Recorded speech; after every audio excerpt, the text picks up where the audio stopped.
For our next pattern, it's the same footwork as the man's she turns, he turns, she turns.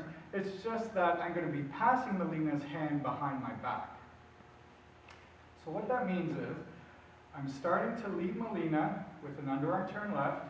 1, 2, 3, 4. Now here, we take 2 steps. 1, 2. I'm going to take her wrist. I'm going to take it with my right hand. We're going to step 3, and I'm going to pass it behind my back and switch it to my left again. And we finish ladies underarm turn 1, 2, 3, 4.